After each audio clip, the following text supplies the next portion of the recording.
നമ്മുടെ രക്ഷിതാവും കർത്താവുമായ യേശുക്രിസ്തുവിൻ്റെ ശ്രേഷ്ഠമായ നാമത്തിൽ എല്ലാവർക്കും സ്നേഹ വന്ദനം. ഇന്നത്തെ വചന ധ്യാനത്തിനായിട്ട് രാജാക്കന്മാരുടെ 2-ാം പുസ്തകം 4-ാം അധ്യായം അതിൻ്റെ 1 മുതൽ 7 വരെയുള്ള വാക്യങ്ങൾ വായിക്കാം. 2 രാജാക്കന്മാർ 4-ാം അധ്യായം 1 മുതൽ 7 വരെയുള്ള വാക്യങ്ങൾ. പ്രവാചക ശിഷ്യന്മാരുടെ ഭാര്യമാരിൽ ഒരുത്തി ഏലീശയോട് നിലവിളിച്ചു, നിന്റെ ദാസനായ എൻ്റെ ഭർത്താവ് മരിച്ചുപോയി. നിന്റെ ദാസൻ യഹോവ ഭക്തനായിരുന്നു എന്ന് നിനക്കറിയാമല്ലോ. ഇപ്പോൾ കടക്കാരൻ എൻ്റെ 2 മക്കളെ പിടിച്ച് അടിമകളാക്കുവാൻ വന്നിരിക്കുന്നു എന്ന് പറഞ്ഞു. ഏലീശ അവളോട്, ഞാൻ നിനക്ക് വേണ്ടി എന്തു ചെയ്യണം? പറക, വീട്ടിൽ നിനക്ക് എന്തുള്ളൂ എന്ന് ചോദിച്ചു. 1 ഭരണി എണ്ണയല്ലാതെ അടിയൻ്റെ വീട്ടിൽ മറ്റൊന്നുമില്ല എന്ന് അവൾ പറഞ്ഞു. അതിന് അവൻ, നീ ചെന്ന് നിന്റെ അയൽക്കാരോടൊക്കെയും വെറും പാത്രങ്ങൾ വായ്പ വാങ്ങുക. പാത്രങ്ങൾ കുറവായിരിക്കരുത്. പിന്നെ നീയും നിന്റെ മക്കളും അകത്ത് കയറി വാതിലടച്ച് പാത്രങ്ങളിലൊക്കെയും പകർന്ന് നിറഞ്ഞത് ഒരു ഭാഗത്ത് മാറ്റിവെക്കുക എന്ന് പറഞ്ഞു. അവൾ അവനെ വിട്ടുചെന്ന് തൻ്റെ മക്കളോടുകൂടെ അകത്ത് കടന്ന് വാതിലടച്ച് അവർ അവളുടെ അടുക്കൽ പാത്രങ്ങളെ വെച്ചു കൊടുക്കുകയും അവൾ പകരുകയും ചെയ്തു. പാത്രങ്ങൾ നിറഞ്ഞ ശേഷം അവൾ തൻ്റെ മകനോട്, ഇനിയും പാത്രം കൊണ്ടുവരിക എന്ന് പറഞ്ഞു. അവൻ അവളോട്, പാത്രമൊന്നുമില്ല എന്ന് പറഞ്ഞു. അപ്പോൾ എണ്ണ നിന്നുപോയി. അവൾ ചെന്ന് ദൈവപുരുഷനോട് വസ്തുത അറിയിച്ചു. നീ പോയി എണ്ണ വിറ്റ് കടം വീട്ടി ശേഷിപ്പുകൊണ്ട് നീയും മക്കളും ഉപജീവനം കഴിച്ചുകൊള്ളുക എന്ന് പറഞ്ഞു. മാനസികമായും വൈകാരികമായും ശാരീരികമായും സാമ്പത്തികമായും പ്രതിസന്ധിയിലൂടെ കടന്നുപോയ ഒരു നിർധന കുടുംബത്തിൻ്റെ കഥയാണ് നാം ഇന്ന് രാവിലെ വായിച്ച ഈ വേദഭാഗത്ത് കാണുവാൻ സാധിക്കുന്നത്. ജീവിതത്തിലെ സങ്കീർണമായ സാഹചര്യങ്ങളെ ഏതു നിലയിൽ കൈകാര്യം ചെയ്യണമെന്ന് ഈ കുടുംബം നമ്മെ വരച്ചു കാട്ടും. ദൈവഭക്തനായി ജീവിച്ച കുടുംബനാഥൻ്റെ അകാല മരണം ആ കുടുംബത്തെ തളർത്തിക്കളഞ്ഞു. ഭാവിയിൽ തനിക്ക് അത്താണിയാകേണ്ട മക്കളുടെ ഭാവി തുലാസിൽ ആടുകയാണ്. കടക്കാർ അവരെ പിടിച്ച് അടിമകളാക്കാൻ പോകുന്നു. എന്തൊരു വല്ലാത്ത പ്രതിസന്ധി! സ്വാഭാവികമായും ദൈവം എവിടെയെന്ന് ചോദിച്ചു പോകാവുന്ന സന്ദർഭം. ഈ പ്രതിസന്ധി എങ്ങനെ കൈകാര്യം ചെയ്യും? നേരിട്ടുകൊണ്ടിരിക്കുന്ന പ്രശ്നത്തിന് മാനുഷികമായി പരിഹാരമില്ലാതെ വരുന്ന സാഹചര്യത്തെ ആണല്ലോ പ്രതിസന്ധി എന്ന് പറയുന്നത്.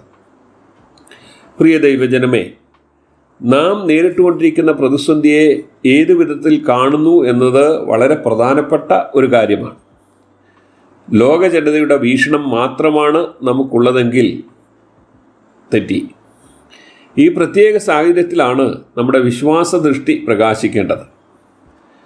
മാനുഷികമായി പരിഹരിക്കാൻ സാധിക്കാത്ത കാര്യങ്ങൾ ഒരു ആത്മീക പ്രതിസന്ധിയിലേക്കാണ് വിരൽ ചൂണ്ടുന്നത്. ഈ വർത്തമാനകാലത്ത് നാം അഭിമുഖീകരിച്ചു കൊണ്ടിരിക്കുന്ന പ്രതിസന്ധി ഒരു ആത്മീയ വിഷയമാണ് എന്ന് തിരിച്ചറിയുവാൻ നമുക്ക് കഴിഞ്ഞിട്ടുണ്ടോ? ആത്മീക പ്രതിസന്ധി എന്നതുകൊണ്ട് അർത്ഥമാകുന്നത് ഇവിടെ സംഭവിക്കുന്ന കാര്യങ്ങൾക്ക് പരിഹാരം ദൈവത്താൽ മാത്രമേയുള്ളൂ എന്നാണ്. അങ്ങനെയാണെങ്കിൽ നമ്മുടെ മുമ്പിലുള്ള ഒരു ചോദ്യം നാം എന്തു ചെയ്യണം എന്നുള്ളതാണ്. 2 രാജാക്കന്മാർ 4-ാം അധ്യായത്തിലെ സാധുവായ സ്ത്രീ തൻ്റെ പ്രതിസന്ധി ആത്മീയ പ്രതിസന്ധി എന്ന് തിരിച്ചറിഞ്ഞപ്പോൾ പരിഹാരത്തിനായി പ്രവാചകനായ ഏലീശയെ സമീപിക്കുന്നു. ദൈവിക പദ്ധതിക്കായി അവൾ തന്നെ ഏൽപ്പിച്ചു കൊടുക്കുന്നു. പ്രവാചകൻ അവളോട് ചോദിക്കുന്ന ചോദ്യം, ഞാൻ നിനക്ക് വേണ്ടി എന്തു ചെയ്യണം? വളരെ വിരോധാഭാസമെന്ന് തോന്നാവുന്ന ഒരു ചോദ്യമാണത്. കാരണം ആ സാധു സ്ത്രീയുടെ പ്രശ്നം എന്താണെന്ന് ദൈവപുരുഷന് നന്നായിട്ടറിയാം. നാം മനസ്സിലാക്കേണ്ട ഒരു കാര്യം, നമ്മുടെ വിചാരങ്ങളല്ല ദൈവത്തിൻ്റെ വിചാരങ്ങൾ. നമ്മുടെ വഴികളല്ല ദൈവത്തിൻ്റെ വഴികൾ. ദൈവികമായ ആ ചോദ്യത്തിൻ്റെ പിന്നിലെ ആശയം ദൈവം പറയുന്നത് എന്തായിരുന്നാലും അതേപടി ചെയ്യുവാൻ ഒരുക്കമാണോ എന്നുള്ളതാണ്. Are you willing to do in God's way? മറ്റൊരു നിലയിൽ പറഞ്ഞാൽ നമ്മുടെ മനോഭാവത്തിനും കാഴ്ചപ്പാടുകൾക്കും മാറ്റം വരുത്തണമെന്ന് ദൈവം ആഗ്രഹിക്കുന്നു. നമ്മുടെ ക്രിസ്തീയ ജീവിതത്തിന് ഏതെങ്കിലും നിലയിലുള്ള ഒരു രൂപാന്തരം ഈ നാളുകളിൽ ഉണ്ടായിട്ടുണ്ടോ എന്നുള്ളത് നാം നമ്മെ തന്നെ പരിശോധിക്കുവാൻ ആവശ്യമുള്ള കാര്യമാണ്. ദൈവികമായ അത്ഭുത പ്രവർത്തികൾ ഈ ലോകത്തിൽ നടക്കുവാൻ ഒന്നാമതായി നമ്മിൽ ഒരു രൂപാന്തരം ഉണ്ടാകുവാൻ ഇടയാകട്ടെ. പ്രതിസന്ധിക്ക് പരിഹാരം തേടിച്ചെന്ന സ്ത്രീയോട് പ്രവാചകൻ ചോദിക്കുന്ന രണ്ടാമത്തെ ചോദ്യം, വീട്ടിൽ നിനക്ക് എന്തുണ്ട്? What you have in your house? നമ്മുടെ പക്കലുള്ളത് പ്രതിസന്ധി പരിഹാരത്തിനായി യാതൊരു വിധത്തിലും മതിയാകയില്ലെങ്കിലും ഉള്ളത് വിശ്വാസത്താൽ ഏൽപ്പിച്ചു കൊടുക്കുവാൻ ദൈവം നമ്മിൽ നിന്ന് ആഗ്രഹിക്കുന്നു. പലപ്പോഴും നമ്മുടെ ജീവിതത്തിൻ്റെ ഒരു വലിയ പ്രശ്നം അതാണ്. എൻ്റെ കൈവശമുള്ളത്, എൻ്റെ പക്കലുള്ളത് അതുകൊണ്ട് എന്താകാനാണ് എന്നുള്ള ചോദ്യം പലപ്പോഴും നാം ചോദിക്കാറുണ്ട്. അതുകൊണ്ട് നമ്മുടെ മുമ്പിൽ വരുന്ന പ്രതിസന്ധിയെ കാണാതെ പോകുവാനായിട്ട് നാം ശ്രമിക്കാറുമുണ്ട്. എന്നാൽ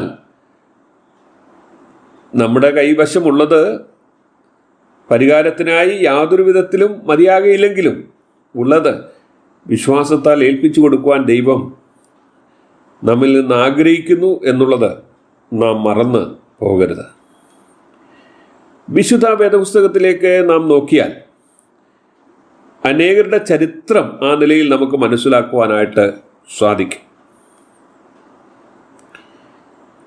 ആടിനെ മേയിച്ചുകൊണ്ടിരുന്ന മോശയോട് ദൈവം സംവാദിക്കുന്ന കാര്യം പുറപ്പാട് പുസ്തകത്തിൽ നമുക്ക് കാണുവാനായിട്ട് സാധിക്കുന്നുണ്ട്. തൻ്റെ ജനത്തിൻ്റെ കരച്ചിൽ കേട്ട ദൈവം അവരെ വിടിയിപ്പാനായിട്ട് മോശയെ വിളിച്ച് വേർതിരിക്കുകയാണ്. മോശ പല ഒഴിവൊഴിവുകൾ പറഞ്ഞുവെങ്കിലും ദൈവം അവനെ വീണ്ടും ബലപ്പെടുത്തി.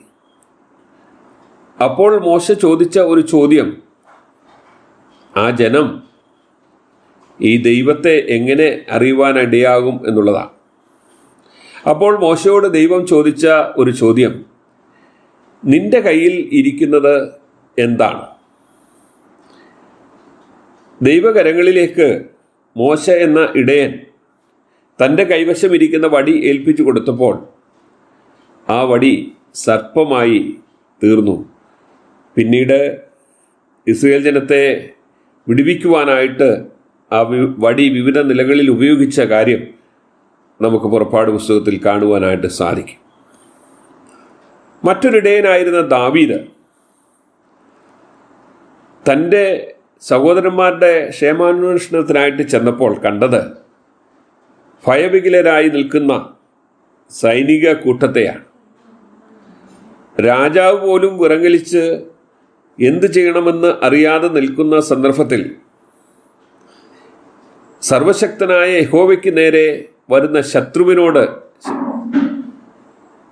സർവശക്തനായ ദൈവത്തെ നിന്ദിക്കുവാൻ തക്കവണ്ണം ഇവൻ ആര് എന്ന ചോദ്യത്തോട് ദാവീദ് മുന്നോട്ട് പോകുന്ന കാഴ്ച നമുക്ക് കാണുവാൻ സാധിക്കും. അവിടെ ദൈവകൃപയിൽ ആശ്രയിച്ച് ദാവീദ് തൻ്റെ കയ്യിലെ കവണയും കല്ലും ദൈവകരങ്ങളിൽ സമർപ്പിക്കുവാനിടയായി തീർന്നപ്പോൾ മലനായ ഗോലിയാത്തിനെ വീഴ്ത്തുവാൻ അത് ഉപകരിച്ചു. പുതിയ നിയമചരിത്രത്തിലേക്ക് നാം വരുമ്പോൾ 4 സുവിശേഷങ്ങളിലും രേഖപ്പെടുത്തിയിരിക്കുന്ന നമ്മുടെ കർത്താവ് ചെയ്ത ഒരു അത്ഭുത പ്രവൃത്തി നമുക്ക് കാണുവാനായിട്ട് സാധിക്കും. ജനത്തിന് വിശന്നപ്പോൾ അവർക്ക് ഭക്ഷിപ്പാൻ കൊടുപ്പാനായിട്ട് കർത്താവ് ശിഷ്യന്മാരെ ആവശ്യപ്പെടുന്നു. എന്നാൽ ശിഷ്യന്മാർ നിസ്സഹായരായി നിന്നപ്പോൾ ഒരു ബാലകൻ്റെ കയ്യിലുണ്ടായിരുന്ന 5 അപ്പവും 2 മീനും യേശുവിൻ്റെ കൈകളിൽ ഏൽപ്പിച്ചു കൊടുത്തപ്പോൾ വലിയൊരു ജനക്കൂട്ടത്തിന് ഭക്ഷിക്കുവാൻ അത് ഉപകരിച്ചു. അപ്പോൾ എത്രമാത്രം എന്നുള്ളതല്ല, ആരുടെ കയ്യിലാണ് ഇരിക്കുന്നത് എന്നുള്ളതാണ് പ്രാധാന്യം. ഒരു ആത്മീക കൈമാറ്റത്തിനുള്ള ആത്മാർത്ഥമായ ആഗ്രഹമുണ്ടെങ്കിൽ ഏത് പ്രതിസന്ധിയും അതിജീവിക്കുവാൻ സാധിക്കും. നമ്മിൽ നിന്ന് ദൈവം എന്ത് ആഗ്രഹിക്കുന്നുവോ അത് വിശ്വാസത്താൽ ഏൽപ്പിച്ചു കൊടുക്കുവാനുള്ള ഉത്തരവാദിത്വം നമ്മുടേതാണ്. മറ്റൊരു വിധത്തിൽ പറഞ്ഞാൽ, നമ്മിലൊരു രൂപാന്തരം ഉണ്ടാകുന്നില്ലെങ്കിൽ ദൈവത്തിന് പ്രവർത്തിക്കാൻ കഴിയില്ല. മനോഭാവത്തിനും കാഴ്ചപ്പാടുകൾക്കും ഒരു മാറ്റം വേണമെന്ന് ആത്മാർത്ഥമായി നാം ആഗ്രഹിക്കുന്നുവോ? സാധുവായ സ്ത്രീ പ്രവാചക ശബ്ദത്തിന് തന്നെ സമർപ്പിച്ച് തനിക്കുള്ളത് ദൈവസന്നിധിയിൽ ഏൽപ്പിച്ചു കൊടുത്തപ്പോൾ അവരുടെ പ്രതിസന്ധിക്ക് പരിഹാരം ഉണ്ടായി. നമ്മുടെ പ്രായോഗിക ജീവിതത്തിൽ ദൈവിക ശബ്ദത്തിനായി കാതോർക്കുവാൻ നാം സമയം കണ്ടെത്താറുണ്ട്? ഇത് വളരെ പ്രസക്തമായ ഒരു ചോദ്യമാണ്. ദൈവിക ശബ്ദത്തിന് ഏതു നിലയിലാണ് നമുക്ക് കാതോർക്കുവാനായിട്ട് സാധിക്കുന്നത്? ദൈവം പറയുന്നത് അതേപോലെ നാം ചെയ്യുമ്പോഴാണ് ദൈവിക അത്ഭുതങ്ങൾ നമ്മിലൂടെ നിറവേറ്റപ്പെടുവാൻ ഇടയാകുന്നത്. ഈ സമയം എന്നുള്ളത് നമ്മിലൂടെ ചില പ്രത്യേകമായ കാര്യങ്ങൾ ദൈവത്തിന് ചെയ്യുവാനുള്ള സന്ദർഭമാണ്. ലോകം വിറങ്ങലിച്ച് നിൽക്കുന്ന ഈ വർത്തമാനകാലത്ത് തൻ്റെ ജനത്തിലൂടെ അത്ഭുതങ്ങൾ ചെയ്യുവാൻ ദൈവം ആഗ്രഹിക്കുന്നു. വിധവയായ സ്ത്രീയുടെ ജീവിതത്തിൽ സംഭവിച്ച സന്തോഷകരമായ കാര്യം ദൈവത്താൽ അവളുടെ പ്രതിസന്ധികൾക്ക് പരിഹാരം ഉണ്ടാക്കപ്പെട്ടു എന്നുള്ളതാണ്. അതുമാത്രമല്ല, അവളിലൂടെ അവളുടെ സമൂഹത്തിനും നന്മ ഉണ്ടാകുവാൻ ഇടയായിത്തീർന്നു. നാം ഇന്ന് അഭിമുഖീകരിക്കുന്ന ഈ പ്രതിസന്ധിയുടെ മധ്യത്തിൽ പരിഹാരത്തിനായി നാം എവിടേക്കാണ് ഒന്നാമതായി പോകുന്നത്? ഈ കാലഘട്ടത്തിൽ ദൈവമക്കളായ നാം നമ്മോട് തന്നെ ചോദിക്കുവാൻ ആവശ്യമുള്ള മറ്റൊരു ചോദ്യം അതാണ്.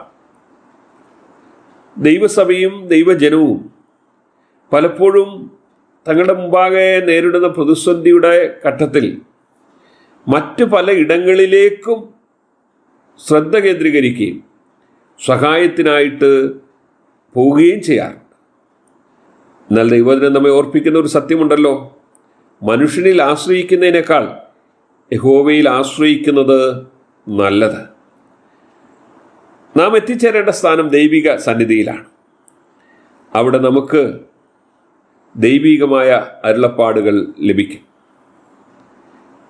അതെന്തായിരുന്നാലും അങ്ങനെ തന്നെ ചെയ്യുവാനുള്ള സമർപ്പണം നമ്മിലുണ്ടാകണം.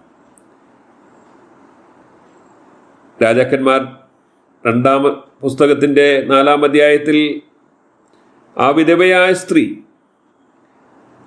തങ്ങളുടെ ജീവിത പ്രതിസന്ധിയിൽ ദൈവത്തിൻ്റെ അരുളപ്പാടുകൾക്ക് കാത് ഓർത്തപ്പോൾ, ദൈവിക അരുളപ്പാടുകൾ തങ്ങളുടെ ജീവിതത്തിൽ പ്രായോഗികമാക്കുവാൻ